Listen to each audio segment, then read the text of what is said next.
Hello and welcome to Bad Writing Advice. Mr. Fantasia here. Well, let's start our journey. Using your lack of knowledge of certain story elements to your advantage. One sentence.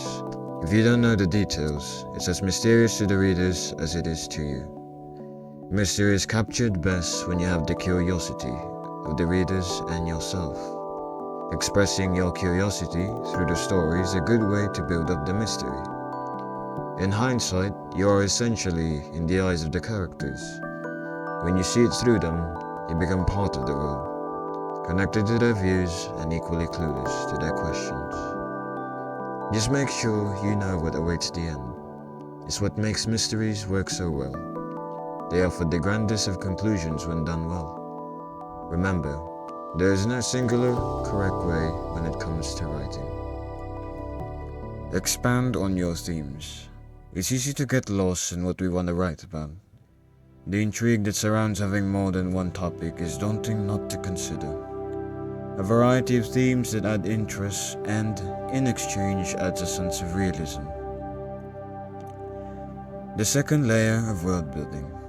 That every romance has a bit of fiction, every fiction has a bit of horror, and every horror has a bit of history.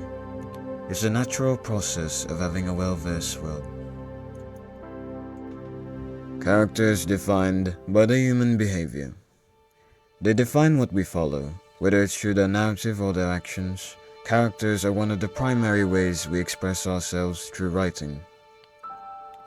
To put ourselves in the metaphysical shoes of our own creation.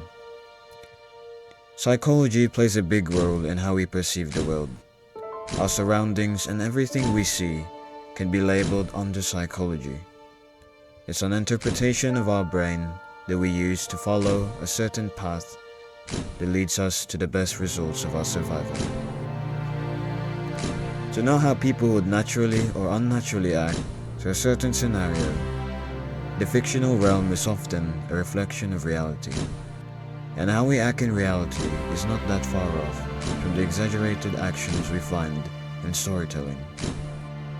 Essentially, we have a greater connection to our audience when our characters resemble them.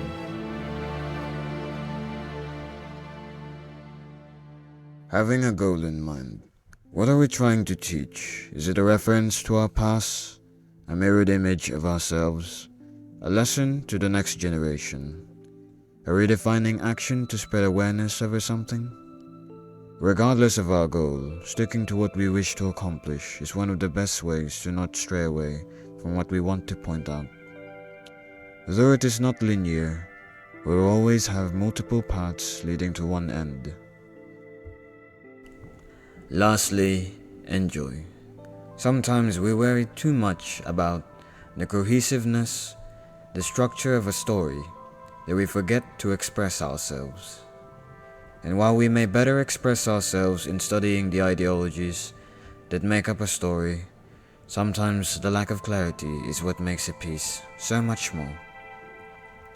The cliffhangers and the loose ends that we will never connect, the exploration we must make into the edge of the stories that we never found the conclusion for.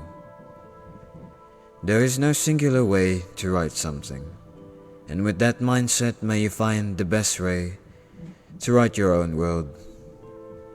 This is Mr. Fantasia, signing out.